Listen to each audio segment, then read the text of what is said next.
సంవత్సరాల తరబడి ఎన్ని మందులు వాడినా మీ మోకాల నొప్పులు తగ్గట్లేదా? ప్రాణ పెయిన్ క్లినిక్ లో అత్యాధునిక చికిత్స. నమస్తే, వెల్కమ్ టు సుమన్ టీవీ. నేను మీ సాయి. ఆంధ్రప్రదేశ్లో కూటమి ప్రభుత్వం ఏర్పడింది. మంత్రులు కూడా చార్జ్ తీసుకొని ఒక్కొక్కరు వారి పనులు వాళ్ళు నిమగ్నం అవుతున్నారు. అయితే ఇప్పుడు ఎన్నికలకు ముందు కూటమి ఇచ్చినటువంటి హామీల పరిస్థితి ఏంటి? వారు ఇచ్చినటువంటి అనేకమైనటువంటి హామీలు ఆర్థికంగా చాలా ఇబ్బందికరం అంటూ వైసీపీ అప్పట్లోనే కామెంట్ చేసింది.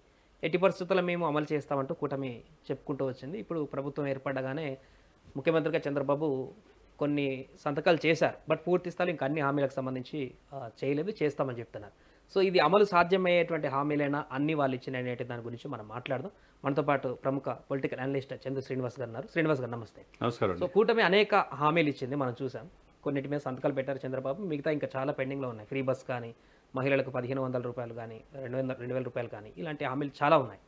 ఇవన్నీ అమలుకు సాధ్యం అయ్యేటి అయినా పూర్తి స్థాయిలో ఇంప్లిమెంట్ చేస్తారా, లేదంటే ప్రభుత్వ పరంగా వారు తీసుకునేటువంటి విధానాలతో మూవ్ అవుతారా?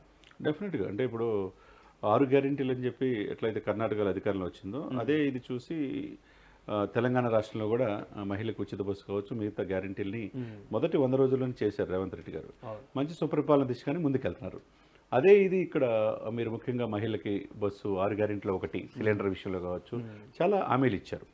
దాంట్లో భాగంగా అత్యంత ముఖ్యమైనది మీరు చెప్పిందంటే ముఖ్యంగా యువత దేశానికి వెన్నెముక లాంటి వాళ్ళు.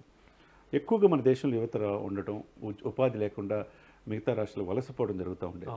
గత ప్రభుత్వం నిర్లక్ష్యంగా జాబ్ క్యాలెండర్ ఇస్తాం, మెగా జాబ్ మేళా అని చెప్పేసి టీచర్స్ డిఎస్ ఇస్తామని చెప్పారు జగన్మోహన్ రెడ్డి గారు. 32,000 ఉద్యోగాలు లేకపోయాడు. ఇప్పుడు ఈయన మీరు అన్నట్టు చంద్రబాబు నాయుడు గారికి ఉన్న అనుభవం, వీళ్ళు గత ప్రభుత్వం కంటే సంక్షేమ పథకాలు ఎక్కువ హామీ ఇచ్చారు. పింఛను కూడా 3,000 నుంచి 4,000 పెంచుతూ ఉన్నారు. అదేవిధంగా వాలంటీర్కి 5,000 నుంచి 10,000 చేస్తున్నారు. తర్వాత ఇవన్నిటికీ నిధులు ఎక్కడి అనేది చాలామంది ప్రశ్న.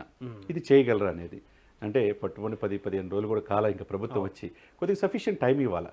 ఆయన గత ప్రభుత్వం 5 సంవత్సరాలు మనం ఇచ్చినప్పుడు ఏదైతే హామీలు చెప్పాడో, పోలవరం పూర్తి చేస్తున్నాడు, 20 మంది ఎంపీలు ఇమ్మని, 22 మంది ఇచ్చిన 5 సంవత్సరాల్లో పోలవరం పూర్తి చేయలేపాడు. స్పెషల్ స్టేటస్ తెస్తానన్నాడు, మద్యపాన దశల వారి నిషేధం అన్నాడు. సెంటర్లో వెళ్ళి మోదీ గారిని ఎవరు ప్రధానమంత్రి అయిన 22 మంది ఎంపీలు ఇస్తే మెడలో వంచి స్పెషల్ స్టేటస్ తెస్తున్నాడు. ఏమీ చేయలేపాడు. పెట్టుబడులు తేలేపారు, ఐటీ పరిశ్రమలు లేవు, వ్యవసాయ ఆధారిత పరిశ్రమలు లేవు, తీర ప్రాంతం అంతటి కూడా పోర్టులు కూడా ప్రైవేటు పరమైనవి. ఇవన్నీ కూడా ఏంటంటే ఉపాధి లేకుండా మన రాష్ట్రం వదిలిపెట్టి వెళ్ళిపోయే పరిస్థితి. ముఖ్యంగా ల్యాండ్ టైటిలింగ్ యాక్ట్, ఇవన్నీ రకరకాలుగా ప్రభుత్వం నిర్లక్ష్యంగా మేము సంక్షేమం మాటని పథకాలు ఇచ్చాం, బటన్ నొక్కాం కాబట్టి అభివృద్ధిని చేసినా చేయపని చూస్తున్నట్టు ఉంటారనేది వాళ్ళ భావన. కానీ ఇక్కడ అభివృద్ధి సంక్షేమం 2 కళ్ళుగా ఇటు ఒకవైపు పవన్ కళ్యాణ్ గారు, ఇటు చంద్రబాబు చూస్తున్నారు. దాంట్లో భాగంగానే మొదటి తిరుమల నుంచి చేసిన ఫస్ట్ స్టెప్ ఏంటంటే మెగా డిఎస్సి 16,500 ఉద్యోగాలు సంతకం పెట్టడం.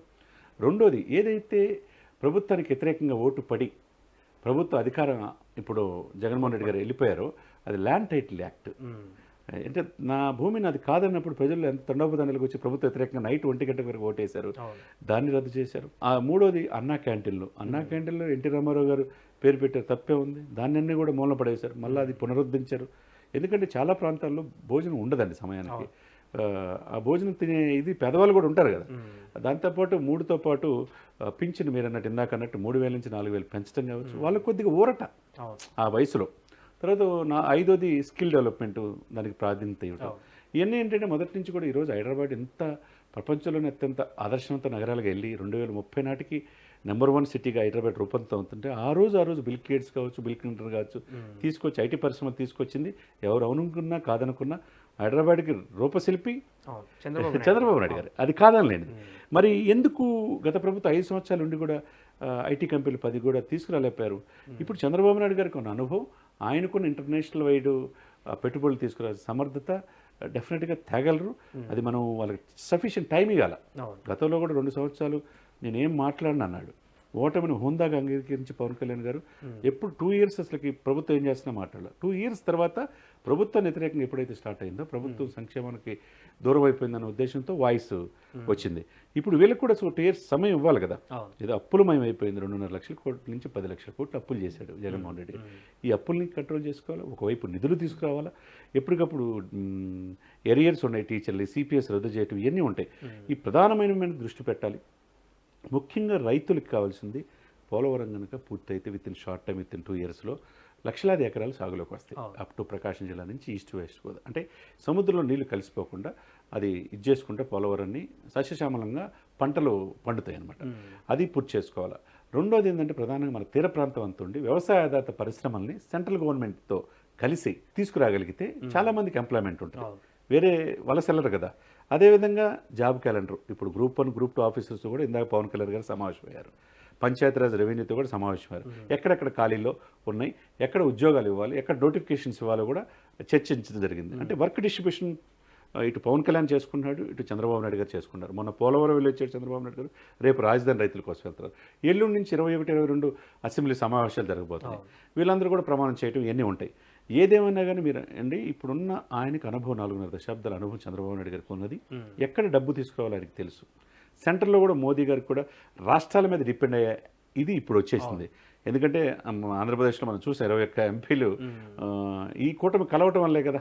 అక్కడ బీహార్లో 12 సీట్లు నితీష్ కుమార్ విషయంలో కావచ్చు, ఇక్కడ ఆంధ్రప్రదేశ్లో ఉన్నాయే ప్రాంతీయ పార్టీలు ఎంత విలువైందో ఈ ఎలక్షన్స్ చూపించినాయి.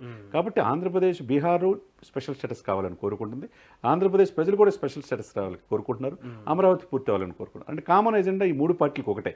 కాబట్టి బీజేపీ గెలిచిన ఎంపీలు కావచ్చు, బీజేపీ 10 మందిలో 8 మంది ఎమ్మెల్యేలు కావచ్చు, ఒకే ఒక మాట మీద ఉన్నారు. కాబట్టి ఇక్కడ ప్రధాన ప్రతిపక్ష హోదా కూడా వైసీపీ కోల్పోయింది. కాబట్టి రాష్ట్రానికి కావాల్సిన నిధులు తీసుకురావడంలో వీళ్ళు ముగ్గురు ఒకే తాటిపైన ఉంటారంటంలో ఎటువంటి ఇది లేదు. చంద్రబాబు గారు డెవలప్మెంట్ విషయంలో కానీ ఆయనకున్నటువంటి సర్కిల్ కానీ ఇతర దేశాల నుంచి కానీ ఇతర పెట్టుబడులు తీసుకురావడంలో ఎలాంటి సందేహం లేదు. కానీ ఇక్కడ ఇచ్చినటువంటి ఈ సంక్షేమ పథకాలకు సంబంధించినటువంటి హామీలు గతంలో ఎప్పుడు ఇవ్వనటువంటి విధంగా చంద్రబాబు నాయుడు గారు కూడా హామీలు ఇచ్చారు ఈసారి. సో వాటానికి నిధుల సర్దుబాటు అనేది చేయగలుగుతారా, లేదంటే ఎవరికి కూడా 100% మేనిఫెస్టో అమలు చేయాలనేది అది సాధ్యమయ్యేటువంటి పని కాదు.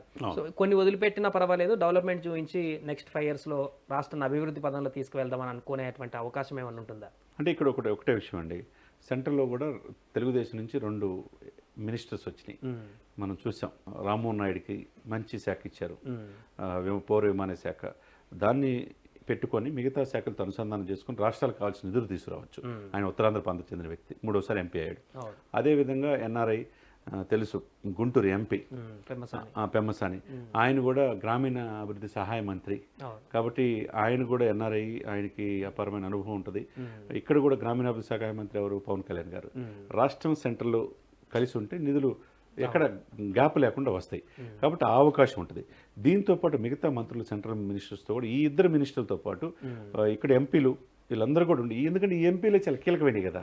కాబట్టి డెఫినెట్గా ఆంధ్రప్రదేశ్కి కావాల్సిన నిధులు తీసుకురావడంలో తీసుకురాగలే అవకాశం ఉన్నది. దాంట్లో డౌట్ పడాల్సిన అవసరం. విపరీతమైన హామీలు ఇచ్చినమాట వాస్తవమే. ఆ 2 కళ్ళుగా ఆ రోజు ఏం చేసి జరిగింది, అధికారంలో వైసీపీ కోల్పోవడానికి ఓన్లీ సంక్షేమం బటన్ నొక్కటమే పెట్టింది, అభివృద్ధిని మర్చిపోయారు. ఆ అభివృద్ధి మీద వీళ్ళు దృష్టి పెడుతున్నారు. ఫస్ట్ టైం పోలవరం పూర్తి చేయడానికి యాజ్ ఎర్లీ యాజ్ పాసిబుల్ ప్రయత్నం చేస్తున్నారు. అదేవిధంగా చిరకాల కోరిక అమరావతి పూర్తి చేయడానికి పనులు స్టార్ట్ అయిపోయినాయి. ఇక 3వది ఉద్యోగులకి నిరాశ చెందకుండా డిఎస్సి ఇచ్చారు.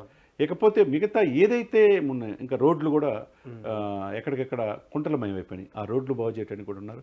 ఆ కల్తీ మద్యం కూడా అది కంట్రోల్ చేస్తున్నారు. ఒక్కొక్కటి ఇవన్నిటికి మించి శాంతి భద్రతల విషయంలో క్లియర్ కట్గా గంజాయికి అడ్డాగా ఆంధ్రప్రదేశ్ మారిపోయింది, డ్రగ్స్కి అడ్డాగా ఆంధ్రప్రదేశ్ మారిపోయింది, ఇటు ఎర్ర చందనం స్మగ్లింగ్ అడ్డాగా మారిపోయింది. ఇవన్నీ కంట్రోల్ చేస్తే కనుక ప్రభుత్వానికి రావాల్సిన ఆదాయం మెండుగా ఉంటుంది. ఇటువంటి అక్రమ చర్యలకి అవినీతిమయమైపోయిన వాళ్ళందరూ కూడా అరెస్ట్ చేసే అవకాశాలు స్పష్టంగా కనపడుతున్నాయి. కాబట్టి డౌట్ పడాల్సిన అవసరం లేదు. చంద్రబాబు నాయుడు గారికి అనుకున్న అనుభవం, అదేవిధంగా మోదీ గారితో పవన్ కళ్యాణ్ ఉన్న సాన్నిధ్యం, ఇక్కడ ఈ రాష్ట్ర యొక్క భవిష్యత్తుని కేంద్రం కూడా వాళ్ళకి కావాల్సిన నిధులు ఇస్తారు. కాబట్టి బ్రహ్మాండంగా వీళ్ళు ఇచ్చిన వాగ్దానాలను నిర్వర్తించే అవకాశం స్పష్టంగా ఉంది. రైట్, థ్యాంక్ యూ శ్రీనివాస్ గారు. సో మొత్తానికి అది కూటమి ప్రభుత్వం ప్రస్తుతానికైతే వర్క్ స్పీడ్లో అయితే కొనసాగిస్తుంది. వివిధ మంత్రులు కూడా వారి యొక్క శాఖలలో నిమగ్నమైపోయినారు. ఇచ్చినటువంటి హామీలు అమలు దిశగా తీవ్రస్థాయిలో కసరత్తు కూడా చేస్తున్నారు. పూర్తిగా ఆంధ్రప్రదేశ్ డెవలప్మెంట్ మీద ఫోకస్ చేసినటువంటి ఈ కూటమి ప్రభుత్వం రాబోయే రోజుల్లో ఇంకా ఎలాంటి కొత్త కార్యక్రమాలను చేపడుతుందో చూడాలి.